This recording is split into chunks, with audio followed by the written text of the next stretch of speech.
겉으로는 아무리 크게 주 안에서의 사업을 벌리고 사랑과 믿음과 섬김과 인내의 행함을 내보여도 마음 중심에서 우러나오는 진실한 것이 아니라면 주님께서 원하시는 참은 아니라는 사실입니다. 사단의 깊은 속임수인 줄 알지 못해서 그러한 행함 가운데 빠졌던 사람들은 그 행함에서 회개하고 돌이키면 이제는 그것에 대해 더 이상 어떤 짐을 지우지 않으시겠다는 뜻이지요. 아버지 하나님께서는 어찌하든 한 사람이라도 더 구원에 이르게 하시기 위해 진리로 깨우쳐 주시고 또 깨우쳐 주시며 잘못된 길로 가고 있는 사람들을 향해 안타깝게 외치고 계시지요.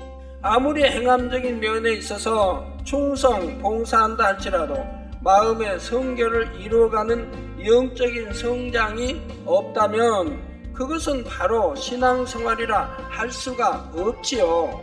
자, 어떤 질병이 오고 가정에 문제가 생기면 이런저런 어려움을 겪게 되는 이유는 때로는 신앙의 정체 현상으로 인해 오는 경우들도 있습니다. 신앙 안에서도 행함적인 면에서의 성장은 물론이고 반드시 내면의 영적인 성장이 함께 따라야 한다는 말입니다.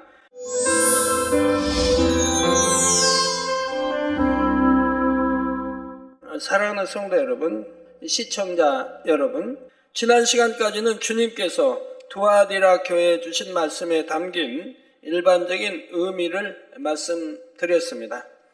오늘 이 시간에는 이 말씀에 담긴 또 다른 영적인 의미를 살펴보겠습니다.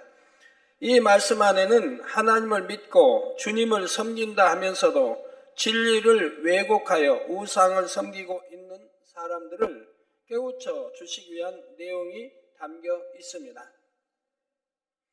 어떤 특정 종교를 판단하고 비판하려는 의도가 아니라 이 말씀에 담긴 영적인 의미를 설명드리려는 것이니 이 말씀을 들으시는 모든 분들은 진리로 잘 분별하실 수 있기를 바랍니다. 먼저 본문 19절에 내가 내 사업과 사랑과 믿음과 섬김과 인내를 아노니 내 나중 행위가 처음 것보다 많도다 하신 말씀을 일반적으로는 두아디라 교회에 대한 주님의 칭찬으로 설명을 하는데 계시록 강의 17번째 시간에 미리 말씀드렸듯이 이 말씀의 진정한 의미는 칭찬이 아닙니다. 주 안에서의 사업과 사랑과 믿음과 섬김과 인내에 대해 그들의 나중 행위가 처음 것보다 많다는 것은 단지 겉으로 보여지는 행함적인 면에 있어서 많아졌다는 의미일 뿐이지요. 따라서 이 말씀은 칭찬의 의미가 아니라 그들이 겉으로 보이기 위해 행하는 일들이 정녕 진실한 것이었는가를 깨우쳐 주시기 위해 하신 권면의 말씀입니다. 외형적으로는 구제 사업을 비롯하여 여러 가지 선한 사업을 벌이고 있으며 그 규모도 점점 더 커지고는 있지만 그 목적이 과연 어디에 있는가 하는 것이지요.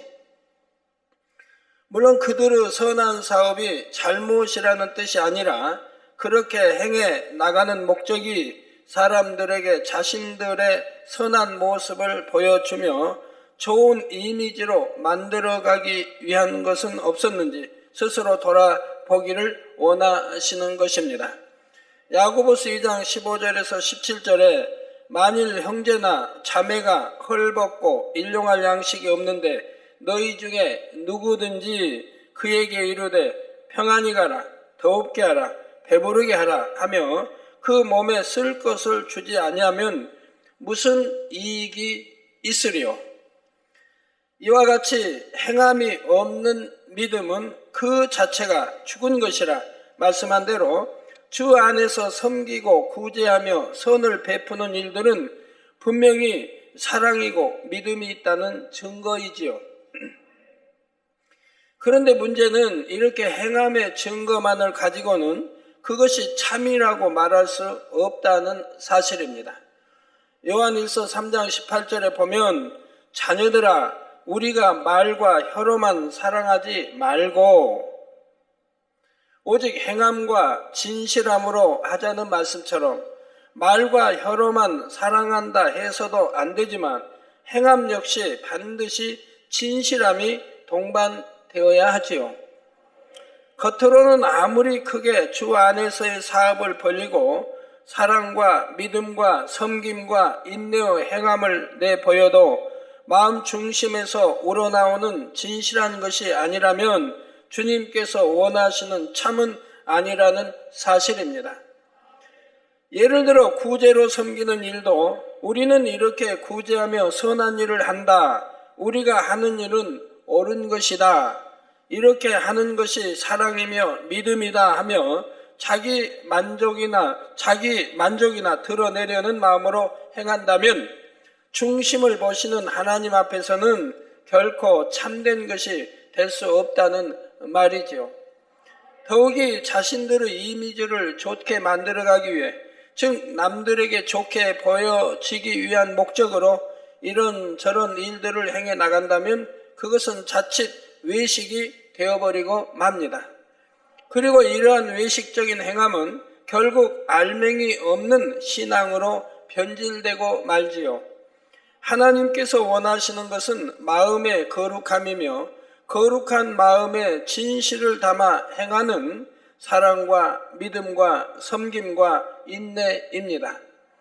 그런데 마음의 거룩함과 진실함이라는 알맹이가 빠진 신앙은 점차 형식주의 신앙으로 흘러가게 되고 온갖 장로의 유전들을 만들어서 성도들을 힘들게 만드는 결과를 낳게 되지요.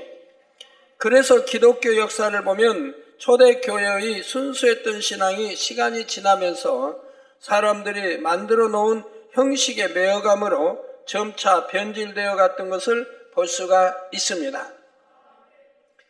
그러다가 마침내 16세기에는 참된 하나님의 뜻을 구하는 사람들에 의해 오직 성경으로 돌아가자는 개혁운동이 강력하게 일어났던 것이지요.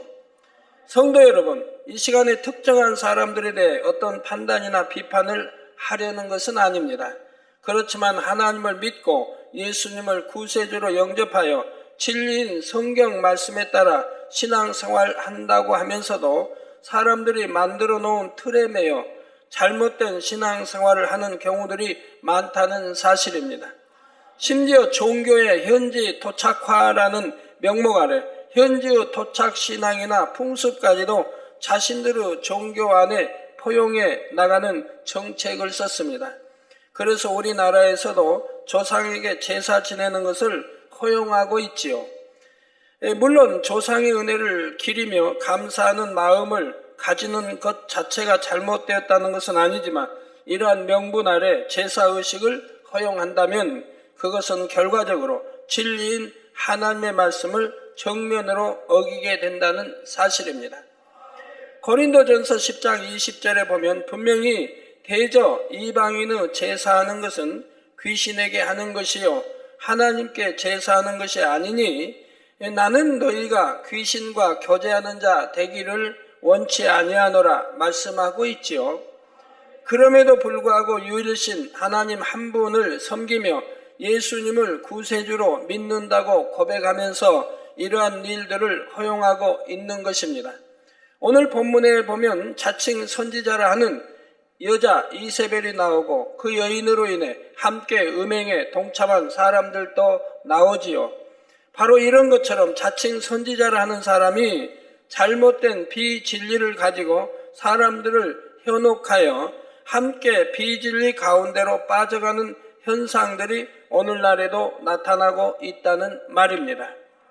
일부러 하나님의 뜻을 거스리려고 한 것이 아니었다 해도 진리를 제대로 알지 못함으로 인해 결과적으로는 하나님의 뜻을 거스리고 하나님을 대적하는 일까지 하고 마는 것이지요. 예수님을 성령으로 잉태하여 낳았던 여인인 동정녀 마리아를 경배하며 섬기는 것도 진리를 제대로 알지 못하기 때문에 나타난 대표적인 현상입니다.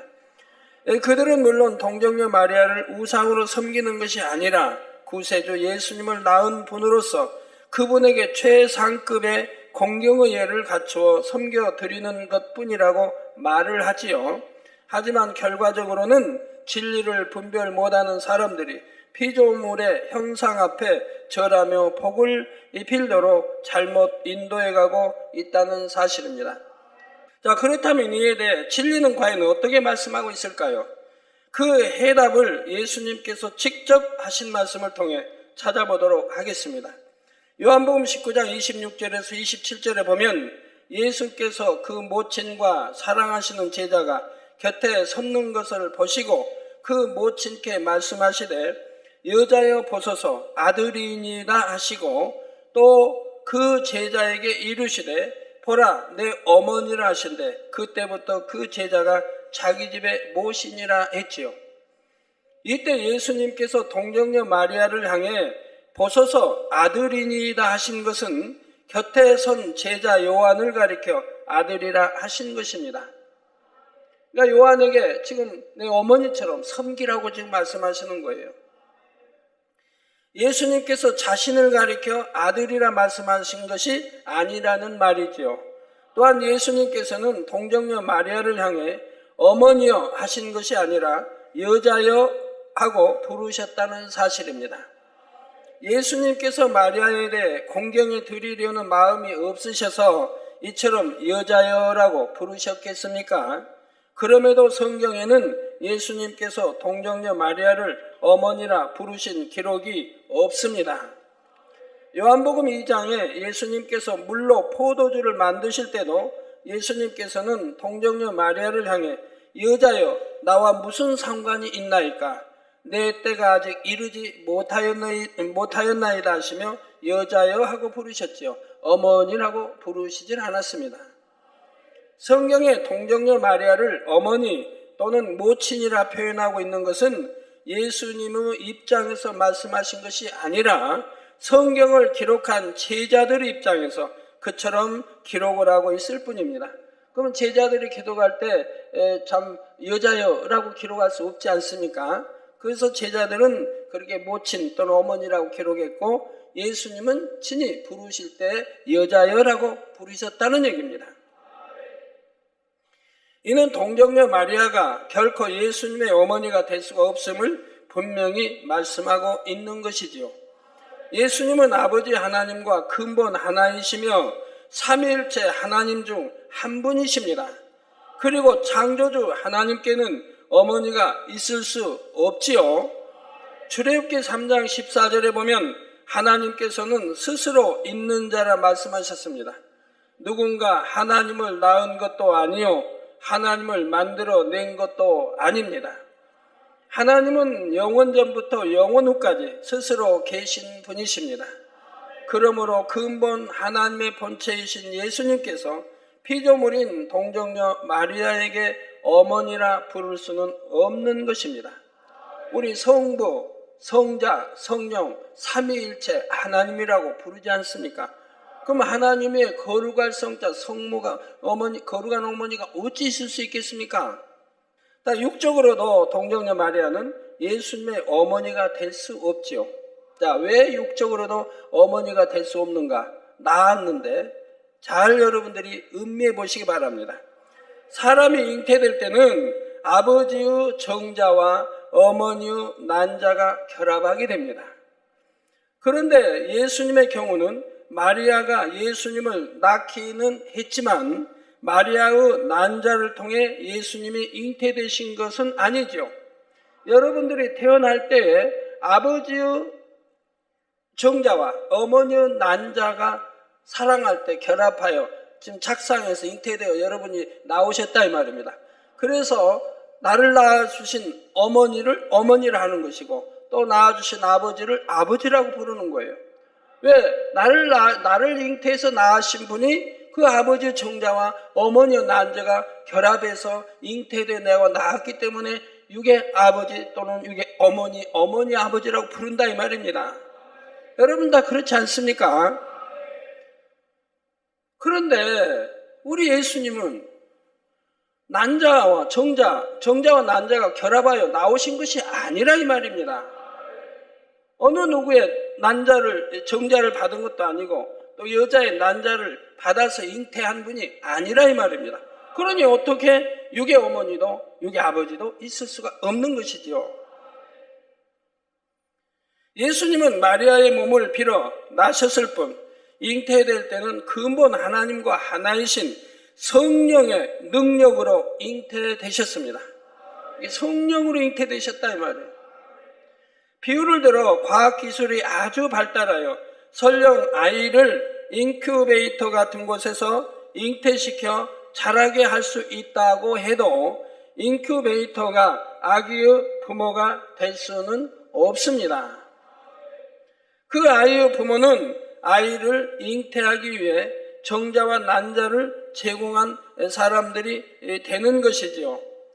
이와 마찬가지로 예수님께서 동정녀 마리아의 몸을 빌어 나신 것은 사실이지만 그렇다 하여 하나님의 아들이시며 근본 하나님과 하나이신 예수님께서 동정녀 마리아의 아들이 될 수는 없는 것입니다. 왜? 난자를 받아 나온 것이 아니기 때문에요. 그러니 동정녀 마리아를 예수님의 어머니라 부르는 것도 맞지 않는 것이고요. 그러니까 우리가 과학적으로도 의학적으로도 분명히 증거해낼 수 있지 않습니까? 우리 주님은 정자와 난자를 받아 태어나신 것이 아니고 성령으로 잉태되셔 나셨다고 성경은 분명히 말씀하고 있다 이 말입니다. 그렇기 때문에 하나님의 독생자 아들이요 또 하나님의 본체에서 나셨다고 말씀하고 있는 거지요. 진리의 성경은 바로 이러한 사실을 분명히 알 수 있도록 모든 것을 정확하게 기록해 놓고 있습니다. 또한 출애굽기 20장 3절에서 5절 전반절에 보면 너는 나 외에는 다른 신들을 내게 있게 말지니라. 너를 위하여 새긴 우상을 만들지 말고 또 위로 하늘에 있는 것이나 아래로 땅에 있는 것이나 땅 아래 물속에 있는 것에 아무 형상이든지 만들지 말며 그것들에게 절하지 말며 그것들을 섬기지 말라 하셨지요. 이게 절하지도 말고 섬기지도 말라고 했습니다. 스스로 계신 하나님 외에는 어떤 피조물도 그 형상을 만들어 경배해서는 안 되는 것입니다. 하나님께서는 하나님의 자녀들이 스스로 계신 성부, 성자, 성령 하나님만을 섬기며 경배하기를 원하시지요. 따라서 이러한 진리에 비춰보면 사람의 생각 가운데 만들어 놓은 잘못된 틀로 인해 결과적으로는 하나님의 뜻을 거스리고 하나님의 계명을 어기고 있다는 사실을 하루빨리 깨닫고 돌이켜야 하지 않겠는지요. 그러지 않으면 점점 더 하나님의 말씀에서 멀어지고 하나님의 은혜에서 멀어질 수밖에 없습니다. 결국 사단의 송사거리만 만들어주게 되지요. 마음에서는 우상을 섬기려는 것이 아니었고 실제로는 진리를 잘 몰라서 그런 것이라 할지라도 결과적으로는 하나님의 뜻을 어기고 우상을 섬긴 것이 되기 때문에 그렇게 계속해서 진리를 어기게 되면 하나님의 은혜도 성령의 도우심도 받을 수 없고 점차 사단의 주관 아래로 빠져들게 됩니다. 그래서 하나님께서는 이러한 사람들에게도 어찌하든 은혜의 기회를 주시기 위해 이 마지막 때 성령의 불같은 역사 가운데 하나님의 뜻을 바르게 전할 수 있는 길을 예비해 두셨지요. 선한 마음 가운데 하나님을 사랑하며 진리를 쫓기 원하는 사람들은 참된 진리의 말씀을 듣고 따르는 증거를 보았을 때 자신의 잘못을 깨닫고 참이 무엇인지를 인정하게 된다는 사실입니다. 그러나 만약 이때도 회개하고 돌이키지 않으면 내가 그를 침상에 던질 터이요 말씀한 대로 결국 준엄한 하나님의 심판이 임하게 되지요.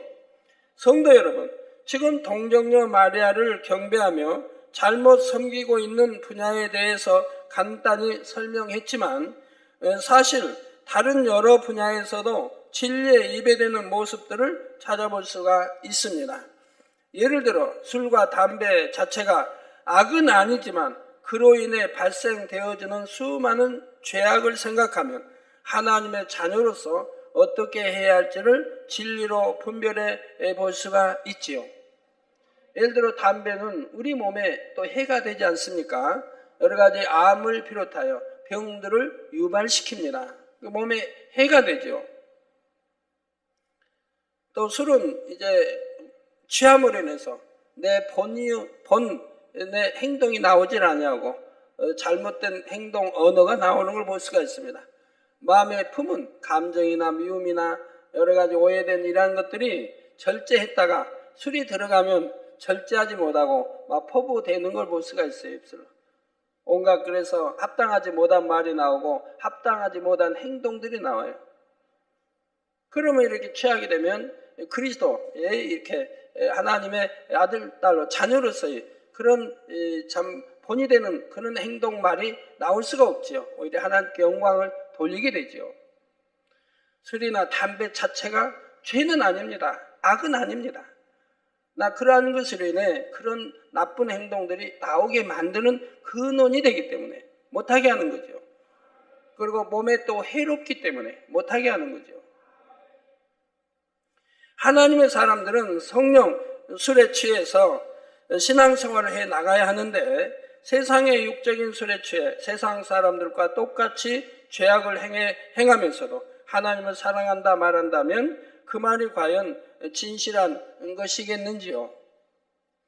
또한 예수님께서 십자가에 달려 운명하실 때 성소 휘장이 위로부터 아래로 찢어짐으로써 하나님과 우리 사이에 막힌 죄의담이 허물어졌음을 나타내 주셨습니다.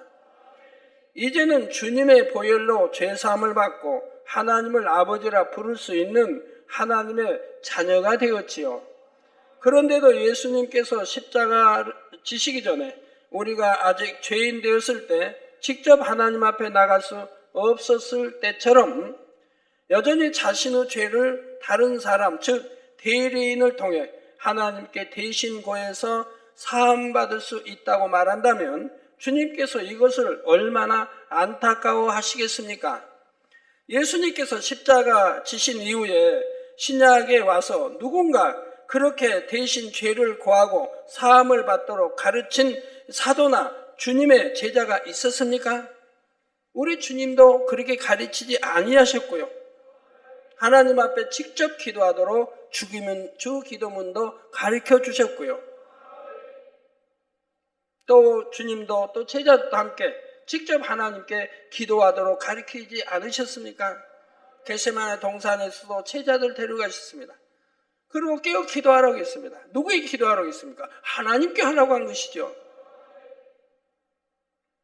더욱이 사람이 단지 입술로 당신의 죄가 사해졌습니다 말한다 해서 그것을 하나님께서도 인정하시는 것이 아니지요. 그러니 사람이 어떻게 그렇게 죄사함을 줄 수 있습니까? 죄를 고백하면 대신 기도해서 죄사함이 됐다고요? 죄라고 하는 것은 내 마음에서 돌이켰을 때, 내 행함에서 돌이켰을 때 그게 죄가 사해지는 것이고 하는 것이지, 여전히 죄를 짓고 있는데, 내 마음에 여전히 죄가 있는데, 미움이 있는데, 간음이 있는데, 도적질할 마음이 있고 혈기가 있는데 그냥 입술로 고했다고 해서 죄사함이 되느냐 이 말입니다. 말도 되지 않지 않습니까? 대신 다른 사람을 위해 중보의 기도를 올려줄 수는 있지만 그 기도를 들으시고 죄를 사해 주시는 분은 하나님 뿐이시라는 사실입니다. 그러면 어떤 분은 요한복음 20장 23절에 부활하신 주님께서 제자들에게 나타나 너희가 네 죄든지 사하면 사하여질 것이요 네 죄든지 그대로 두면 그대로 있으리라 말씀하신 것은 무엇입니까? 물으실 수가 있지요. 물론 이 말씀대로 예수님의 제자 베드로 사도의 경우는 그가 성령을 속이려 했던 아나니아와 삽비라를 저주하자 그대로 혼이 떠났던 것을 볼 수가 있습니다. 그렇다 하여 이 말씀이 아무에게나 다 적용되는 것은 아니지요. 그만큼 하나님과 주님과 하나 되어서 하나님의 사랑과 보장을 받는 사람이어야 합니다. 그런 사람이 저주했을 때 저주가 임하는데 그것도 저주를 받을 그런 행동이 있었을 때 저주가 임하는 거지. 선한 사람, 하나님 사랑하고 주님 사랑하고 선한 사람에게 저주하면 그 저주가 임합니까? 임하지 않습니다. 아나니와 삽비라는 지금 베드로를 속였다 이 말입니다. 그런데 성령을 속였다고 나오죠. 지금 베드로는 권능 있는 하나님의 사도요, 제자요. 또 성령, 이 권능은 성령이 행하시는 것이라 이 말입니다. 그래서 성령을 네가 속였다고 한다 이 말입니다. 베드로를 속인 것은 성령을 속인 것이라 이 말입니다. 그렇기 때문에 성령을 속였기 때문에 바로 저주를 할 때 그 저주가 임하여서 혼이 떠나버렸다면 구원을 받지도 못했다 이 말입니다.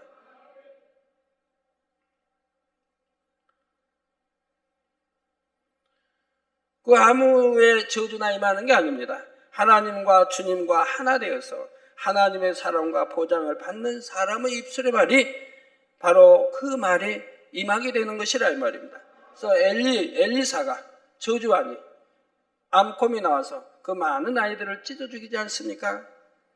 그건 권능의 하나님의 선지자이지요. 그러나 그 선지자는 그로 인해서 결국 성경에 어떤 선지자가 병들어 죽었다고 나옵니까? 그러나 그 선지자만은 예외였습니다. 왜요? 아무리 하나님의 이런 권능이 있다고 해도 행할 게 있고 행하지 않을 것이 있습니다. 아무리 조롱하고 계속 성 안에서부터 계속 많은 그 아이들이, 수십 명의 아이들이 지금 조롱하면서 지금 엘리야를 따라 나옵니다. 성 밖까지 계속해. 그러니까 엘리야가 더 이상 참지 못해 저주해버리니까 암콤이 나와 아이들을 찢어 주겠다 이 말입니다. 그렇지만 참았어야죠. 참았어야죠. 그리 못함으로 인해서 엘리사는 그냥 결국 병들어 이렇게 되는 것을 볼 수가 있죠. 자, 그렇다요. 이런 사람이 기도해주면 무조건 죄가 사함을 받는다는 의미도 아니지요. 의인의 강구는 역사하는 힘이 많다는 말씀처럼 이렇게 하나님의 사랑받고 보장받는 사람의 기도는 그만큼 하나님의 긍휼과 자비를 끌어내릴 수가 있지만 그렇다 해도 결국 죄사함의 열쇠는 본인에게 달려있다는 사실입니다.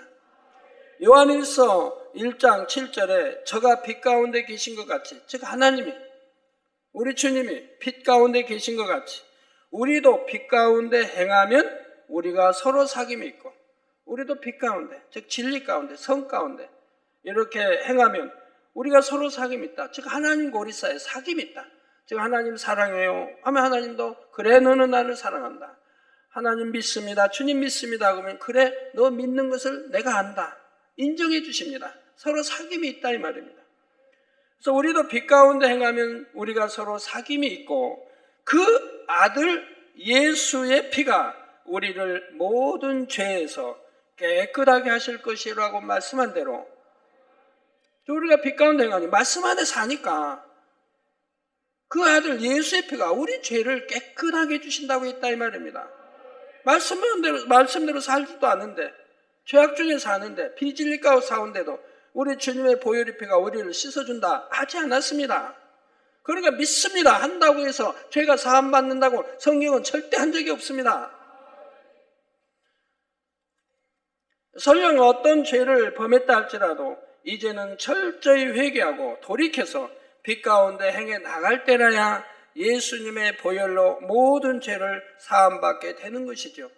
본인이 여전히 회개하여 돌이키지 않으며 어둠 가운데 거하고 있다면 이때는 아무리 하나님의 사랑받고 보장받는 사람이 대신 하나님 앞에 기도해 주어도 하나님께서 용서해 주실 수가 없는 것입니다. 공의에 전혀 맞지가 않기 때문이죠.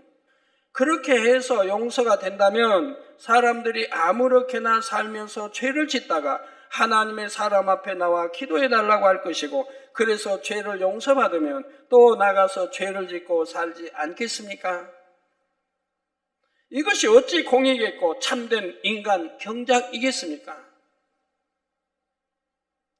따라서 하나님의 사랑받고 보장받는 사람이 대신 하나님께 중보의 기도를 올려줄 때라도 반드시 먼저 본인이 철저히 회개하고 돌이켜야 하지요. 그럴 때는 설령 너무나 용서받기 힘든 죄를 할지라도 그래서 본인의 기도만으로는 용서받기 힘든 경우라도 하나님께서 사랑하시고 보장하시는 사람을 보시고 긍휼히 여겨주실 수가 있는 것입니다. 앞으로는 GCN이나 만민TV나 GC를 통해서 우리나라뿐 아니라 전 세계 이제 방송으로 완전히 나가 청취할 수 있을 그때가 되면 저는 이러한 사실들을 담대하게 선포하게 됩니다. 누구나 들을 수 있도록 담대하게 선포하게 될 거예요. 그러면 듣고 깨닫고 회개하고 돌이키면 감사하겠고, 그러지 못하고 이제 대적이 오는 사람들이 있지 않겠습니까? 어딘지 여러분 아실 거예요. 또 유럽 쪽에서도 그런 것이고요. 그러나 우리는 분명히 여러분 말씀한 대로 여러분이 들으시면 바로 이해가 될 겁니다. 무엇이 참인지, 뭐가 것인지, 뭐가 진실인지, 아닌지, 뭐가 진리인지, 비진리인지를 여러분들은 아실 것이라 이 말입니다. 자, 그렇지만 이러한 경우와 죄를 지은 사람이 대리자에게 죄를 고하고, 그러면 그 대리자가 대신 하나님께 기도해서 죄사함을 받을 수 있게 해준다는 주장과는 엄연히 다르다는 사실을 알아야 합니다. 성도 여러분, 어떤 사람들은 이러한 진리를 제대로 알지 못해서 잘못된 교리를 따라 행해나가는 사람들이 있습니다.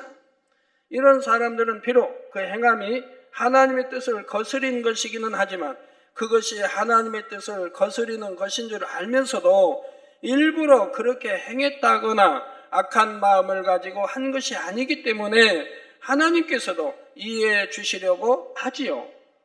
그래서 이런 사람들을 향해 본문 24절 후반절에는 소위 사단의 깊은 것을 알지 못하는 너희에게 말하노니 다른 짐으로 너희에게 지울 것이 없노라 말씀하고 계시다는 사실입니다.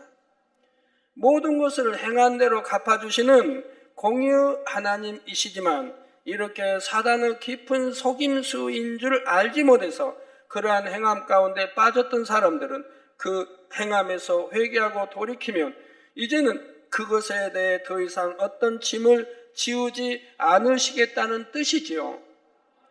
단 사단의 깊은 속임수임을 알면서도 행했다거나 고질적으로 마음을 내어주어 행했던 사람은 설령 철저히 회개하고 돌이킨다 해도 거기에 따르는 보응이 있게 됩니다. 우상 숭배를 심하게 했던 사람들도 그들이 주 안에 들어왔다 해서 그것으로 과거의 모든 것이 다 해결된 것이 아니라 이전에 행했던 것에 대해 공의 가운데 보응이 따르는 것을 보게 되지요. 물론 이것도 온전케 하여 더 좋은 것을 주시려는 아버지 하나님의 사랑인 것이고요. 그러나 지금 본문에 말씀하는 경우는 하나님을 믿는다 하였고 주님을 구세주로 영접하였다 하였지만 그럼에도 진리를 제대로 알지 못해서 그러한 잘못된 행함 가운데 있었던 것이므로 이들의 경우는 우상을 심하게 숭배하거나 잘못된 것인 줄 알면서도 행했던 경우와는 달리 회개하고 돌이키는 것으로 과거의 행함을 용서하시고 더 이상 그것에 대해 묻지 않으시겠다는 말입니다. 그렇지만 이들에게도 주님께서는 다만 너희에게 있는 것을 내가 올 때까지 굳게 잡으라 당부하십니다. 이제 주님의 은혜 가운데 얻은 구원의 기회를 다시는 놓치는 일이 없도록 주님 맞는 그날까지 변개치 않고 달려가야 한다는 말씀이지요. 그렇게 했을 때만이 그들에게도 마침내 구원의 은혜가 주어지게 된다는 사실입니다. 이처럼 아버지 하나님께서는 어찌하든 한 사람이라도 더 구원에 이르게 하시기 위해 진리로 깨우쳐 주시고 또 깨우쳐 주시며 잘못된 길로 가고 있는 사람들을 향해 안타깝게 외치고 계시지요. 더욱이 그들이 하나님을 믿는다 하였고 주님을 구세주로 영접하였다 하면서도 사단의 속임수에 빠져 사망의 길로 가고 있는 경우라면 하나님께서는 더더욱 안타까운 심정으로 그들을 향해 구원의 길을 열고자 하시는 것입니다. 그래서 이 마지막 때에 성령의 불같은 역사가 필요한 것이고 그 역사를 베풀기 위해 모든 것을 예비해 두실 수밖에 없으신 것이지요. 이제 다음 시간부터는 주님으로부터 내가 살았다 하는 이름은 가졌으나 죽은 자로다 라는 말씀을 들었던 사대교회에 대해 살펴보겠습니다.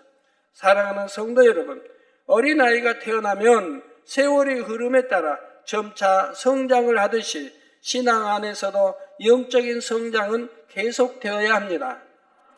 그런데 영적인 성장이라는 것이 단지 겉으로 보여지는 행함적인 면만을 의미하는 것은 아니지요. 물론 신앙이 성장할수록 겉으로 보여지는 행함도 날이 갈수록 더해져야겠지만 아버지 하나님께서 진정 원하시는 영적인 성장은 바로 마음의 성결을 이루어가는 것입니다. 아무리 행함적인 면에 있어서 충성, 봉사한다 할지라도 마음의 성결을 이루어가는 영적인 성장이 없다면 그것은 바로 신앙생활이라 할 수가 없지요.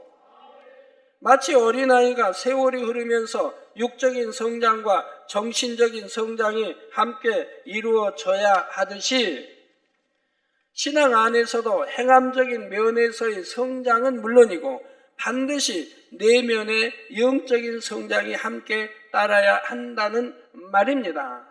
자, 그렇지 못할 때 바로 신앙의 영적인 정체 현상이 나타나면서 이런저런 문제들이 생겨나기도 하는 것이지요. 여러분 마음에 할례하면서 열심히 악은 모양이라도 버리고 기도하며 진리로 변해가는 사람들은 아주 기쁘고 항상 감사하고 그러면 얼굴에 빛이 나지 않습니까? 얼굴에도 빛이 나고 얼굴이 행복해 보이고 다른 사람이 봐도 참 은혜로운 얼굴로 이렇게 바뀌어가는 것을 봅니다. 그러나 마음에 할례하지 않으면 10년이 돼도 20년이 돼도 예전 모습 그대로인 것이라 이 말입니다. 오히려 세월이 흘렀으니 더 얼굴은 더 험악해질 것이고요. 은혜로운 얼굴이 아니라 더 험악한 얼굴로 변한다 이 말이에요. 자, 어떤 질병이 오고 가정에 문제가 생기며 이런저런 어려움을 겪게 되는 이유는 물론 하나님과의 사이에 죄의담으로 인한 경우가 대부분이지만 때로는 신앙의 정체 현상으로 인해 오는 경우들도 있습니다. 욥도 바로 행함적인 신앙의 차원에 머물러 하나님께서 진정 원하시는 영적인 신앙으로 발전하지 못한 채 정체되어 있을 때 하나님께서는 그에게 연단을 허락하셔서 그가 마침내는 영적인 신앙 안으로 들어올 수 있도록 인도해 가셨지요. 그럼 여러분이 욥기를 읽어보시면 욥과 그 친구들과 대화하는 장면이 나오죠. 하나하나가 다 상대를 정죄합니다. 욥의 친구들은 욥 네가 죄인이고 네가 잘못했고 너는 악한 자고 너는 죄인이고 정죄를 해요. 욥은 또 욥대로 친구들을 정죄하고 서로 정죄합니다. 자기는 잘났고 자기는 하나님의 뜻을 알고 자기는 똑똑하고 자기는 선한 자고 상대는 악한 자고 서로가 정죄해 나갑니다. 그러면서 그들의 마음이 낱낱이 회부가 됩니다. 욥기에 이제 여기 읽어보시면 그들의 마음이 낱낱이 회부가 돼요. 얼마나 사람이 악한지 그 육적인 그 마음들이 전부 낱낱이 회부가 되는 거예요. 그러면서 여러분 읽어보시면 자기를 발견하게 되는 거예요. 자기를. 아, 나도 바로 이런 사람이구나. 나도 바로 이런 사람이구나. 상대를 지적하고 상대를 정죄하고 판단하고 시기하고 질투하고 이것이 곧 내 마음이구나. 욥의 마음이 아니라 내 마음이구나. 욥의 친구들의 마음이 아니라 내 마음이구나. 내가 이렇게 악한 자구나 하는 것을 깨닫게 됩니다.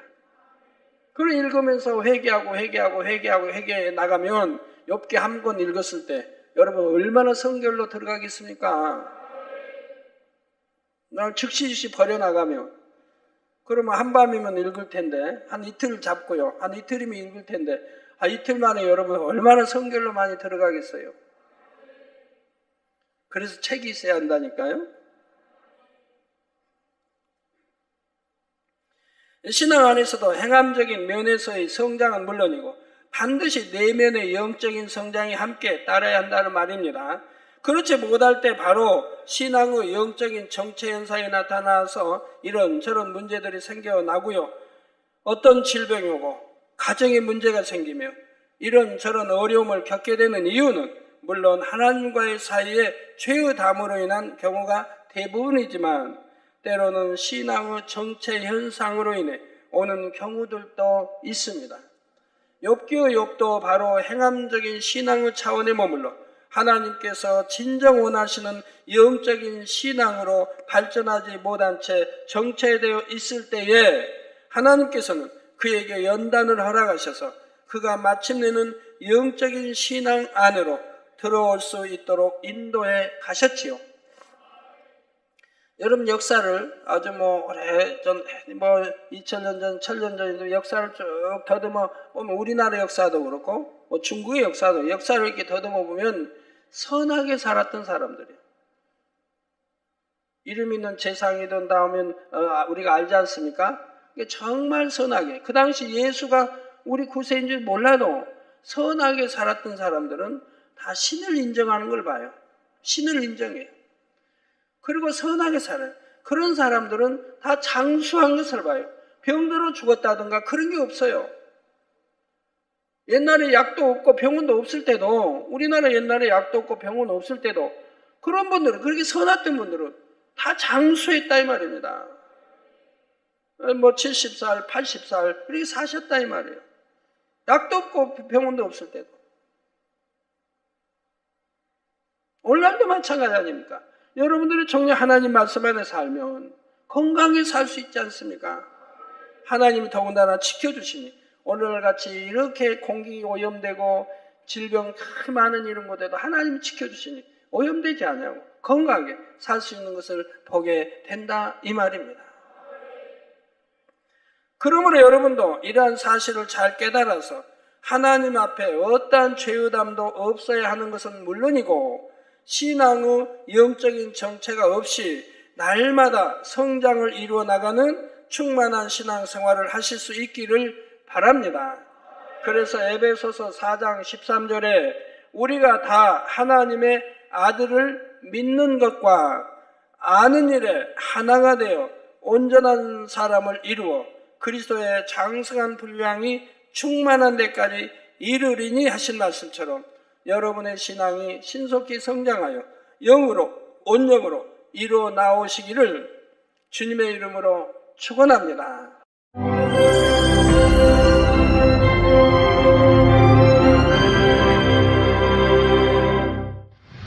할렐루야. 전능하신 사랑의 아버지 하나님, 이 시간 기도받는 모든 성도님들 위해 안수하여 주옵소서. GCN 방송 시청자들이 인터넷과 화상을 통해 기도받는 지교회와 지성전 그리고 전세계 하나님의 자녀들 위에도 시공간을 초월하여 역사하여 주시기를 원합니다. 믿어지는 믿음을 주시고 부정적인 생각과 의심의 세력을 물리쳐 주옵시며 모든 시험 환난도 물리쳐 주옵소서.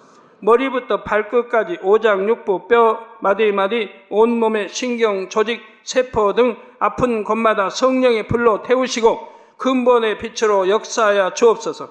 예수 그리스도의 이름으로 명하노니 원수마귀 사단 모든 질병, 균, 연약함아 물러가라. 빛이여 임하라. 모든 불치, 난치병도 성령의 불로 태워 깨끗하게 역사하여 주옵소서. 말라리아를 비롯한 모든 풍토병도 물리쳐 주옵소서. 감기, 기침, 열, 몸살, 독감 등 각종 유행성 질병도 다 물러가라. 어떠한 유행성 질병, 균도 틈타지 않게 지켜 주옵소서. 위암, 폐암, 간암, 유방암, 자궁암, 대장암, 피부암 등 각종 암과 에이즈, 백혈병, 뇌졸중, 고혈압, 저혈압, 심장병, 폐병, 위장병, 당뇨, 부인병, 피부병, 갑상선, 질환과 모든 염증도 깨끗게 하여 주옵소서. 소아마비, 중풍, 관절염, 디스크도 온전케 하여 주옵소서. 요통, 두통, 신경통을 비롯한 모든 통증은 사라질지어다. 간질, 자폐증, 우울증, 조울증, 노이로제 등 모든 정신질환도 물러가라. 모든 마비된 것도 풀어지고 일어나 걷고 뛸지어다. 눈도 잘 보이게 하옵시고 귀도 잘 들리게 하여 주옵소서. 소경은 눈을 뜨고 기머거리는 들으며 벙어리는 말할지어다. 각종 사고, 후유증도 깨끗게 하시고 부러진 뼈도 붙여 주옵소서. 화상 입은 것도 온전케 하옵소서. 화기야 물러가라. 열도 물러가라. 아버지 흉터도 나지 않게 역사해 주시기를 원합니다. 마약을 비롯하여 각종 약물과 독극물 중독도 깨끗함을 입을지어다. 죽은 신경과 세포가 살아나며 죽은 자도 살아나게 하여 주옵소서. 잉태의 축복도 주시기를 원합니다. 잉태 축복을 받으라. 예수 그리스도의 이름으로 명하노니 원수마귀 사단아 하늘 공중 곳에 잡은 악의 영들아 물러가라. 그의 사자들도 물러갈지니라. 이 땅의 악한 영, 더러운 영, 거짓되고 간사한 영, 이간질하고 미혹하는 모든 어둠들은 물러가라. 모든 흉악의 결박을 풀고 어둠아 물러가라. 빛이여 임하라. 아버지 하나님, 부르짖어 기도할 수 있는 능력을 주시고 죄를 버리고 성결될 수 있는 능력을 주옵소서. 영혼이 잘됨같이 범사에 잘되게 하시고 가정의 복음화도 이루어 주시기를 원합니다. 한 주간도 모든 사고와 재앙으로부터 지켜주시고 불통이 없는 형통한 삶을 살 수 있도록 축복해 주옵소서.